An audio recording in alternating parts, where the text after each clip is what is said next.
Durante la vigencia de la Constitución de 1833, esto es, hasta 1924, los mensajes presidenciales anuales ante el Congreso Pleno se realizaban cada 1 de junio, circunstancia en la que también se iniciaban las sesiones ordinarias del Senado y de la Cámara de Diputados.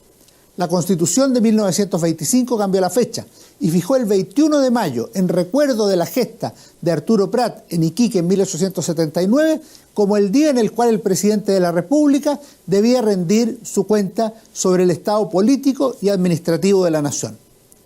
Así ocurre parcialmente en los primeros años de vigencia de esa Carta Fundamental, pero sin duda se consolidó desde 1932, cuando Arturo Alessandri retornó a la moneda después de años de triunfos y contradicciones, creación constitucional y exilio, regreso al poder y normalización de la actividad política en Chile. La fórmula se mantendría hasta el 21 de mayo de 1973, cuando el presidente Salvador Allende realizó su último y dramático mensaje ante un polarizado Congreso Nacional en tiempos de la Unidad Popular. En esa ocasión, el líder socialista hizo un llamado propio de los días que se vivían: no a la guerra civil. En su primer discurso presidencial en el nuevo periodo de gobierno, el León de Tarapacá aprovechó de recordar el sentido de la Constitución de 1925. El Congreso legisla y fiscaliza, aseguró en 1933, en medio de las disputas de la época, para luego añadir que correspondía al presidente de la República administrar con entera libertad y responsabilidad. Por ello, no le era permitido al Congreso intervenir en la administración pública sin perjuicio de las facultades que le corresponden para fiscalizar y acusar. Amante de la historia, Alessandri aprovechó la ocasión para agradecer y rendir homenaje a los eminentes fundadores de la República, que supieron echar las bases inconmovibles de su grandeza futura. Recordando el periodo anterior a su administración, especialmente los 4 años del gobierno de Carlos Ibáñez del Campo, Alessandri aseguró: el militarismo, entendiendo por tal a aquel que hace de los militares una casta privilegiada con derechos ajenos a los de su misión social, desapareció para siempre en Chile. El pueblo no lo quiere, no lo quieren tampoco los militares ni los marinos depurados que tenemos hoy día. Cumplan ellos con su deber, el gobierno y los ciudadanos cumplamos el nuestro. En esa oportunidad, el presidente también manifestó su preocupación por la situación económica de los obreros, reivindicó las leyes sociales aprobadas el 8 de septiembre de 1924, pocos días antes del ruido de sable. Frente a las críticas que recibía el Comisariato General de Subsistencias y Precios, creadas en tiempos de la anarquía por el famoso Decreto Ley 520, Alessandri aseguró que debido al alza del costo de la vida y a la crisis económica que todavía existía en Chile, juzgó indispensable la existencia y el mantenimiento de un organismo que impide el abuso en los precios de los artículos de primera necesidad, como uno de los sacrificios que impone la situación económica internacional. Ilusionado y quizá con poco sentido económico y político, advertía que las medidas de represión y de fijación debían ser justas y cuidadosamente estudiadas para no dañar la producción. El objetivo, decía, era impedir la ganancia ilícita e injusta. La historia posterior mostraría un camino muy diferente que siguió esta institución estatal. En uno de aquellos análisis a los que estaba tan habituado, Alessandri sostuvo que en otra época, en el siglo XIX y a comienzos del XX, las preocupaciones principales habían sido las reivindicaciones de la libertad política y civil, los derechos del hombre, las cuestiones teológico-políticas y otros temas como estos. Sin embargo, los tiempos habían cambiado a juicio del mandatario y las exigencias primordiales de nuestra época se refieren principalmente a realidades económicas. Los hombres luchan por el bienestar material y sobre aquella base primaria se orienta después hacia otro orden de actividades. Por eso los pueblos clamaban por resolver los problemas económicos, que era el criterio que había utilizado el propio gobernante para la búsqueda de sus colaboradores. Sin embargo, eso no era suficiente, por lo que aseguraba que su administración procuraba varios bienes en paralelo. Era necesario conservar el orden público, era preciso mantener la estabilidad del gobierno y la estabilidad social, y los chilenos podían saber que existía una esperanza y un futuro mejor. En los años siguientes, el presidente Alessandri dio cada año un mensaje ante el Congreso Pleno, cada 21 de mayo, en 1934, en 1935, en 1936 y en 1937.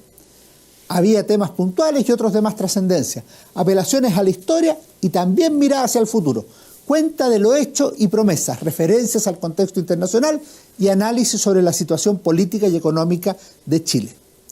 Sin embargo, conviene revisar el último mensaje presidencial de Arturo Alessandri, pronunciado el 21 de mayo de 1938.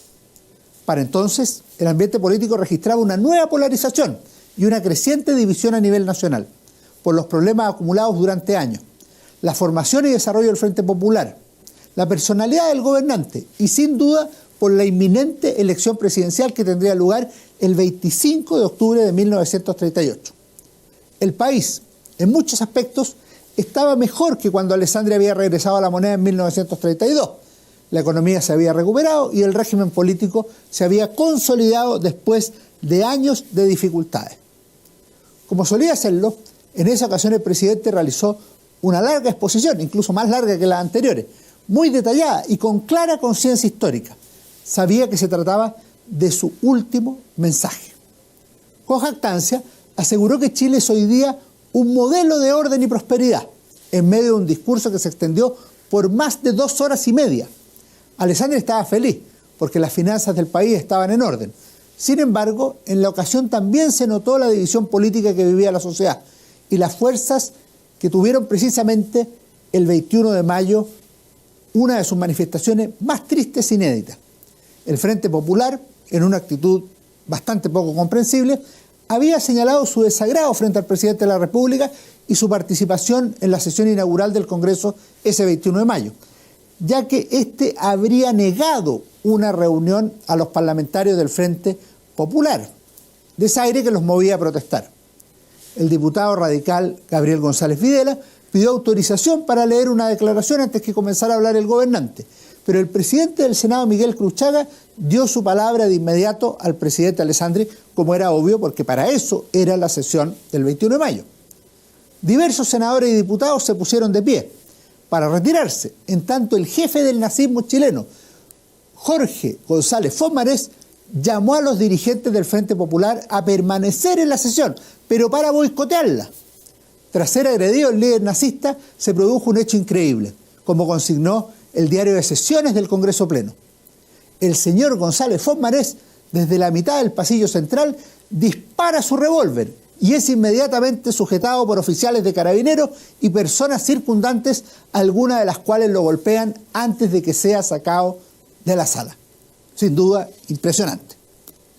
Como contrapartida, hubo largos aplausos para el presidente de la República, en tanto algunos denunciaban el atentado que había sufrido el Congreso Nacional. Antes de iniciar su discurso de ocasión, el gobernante presentó sus excusas al honorable cuerpo diplomático porque haya tenido que presenciar este lamentable espectáculo de gente tan mal educada. No cabe duda, conociendo a Alessandri, que en sus pensamientos el gobernante tenía palabras más fuertes frente a quienes habían suscitado dicha anormal situación. Al finalizar mi gobierno, señaló el presidente de la República en esa ocasión, dejo constancia de que he probado experimentalmente que se puede mantener el orden público, gobernar el país e impulsar por la senda del progreso y adelanto dentro de las normas y prescripciones establecidas en la Constitución Política de la República. Se ha hecho realidad bajo mi gobierno la existencia de la República Democrática representativa, cuyas bases juré mantener y defender al asumir el mando. Y así lo había hecho, según señalaba Alessandri. Al finalizar sus palabras, pronunció unas emocionadas reflexiones. Al terminar su segundo periodo de gobierno, contento y seguro de los logros de su administración, que evaluaba sin duda de manera exagerada. Devuelvo al país con las finanzas saneadas, con su industria y comercio en gran prosperidad, sin cesantes, con obreros, empleados particulares y públicos mejor pagados de lo que estaban antes y con el estado sanitario en perfectas condiciones.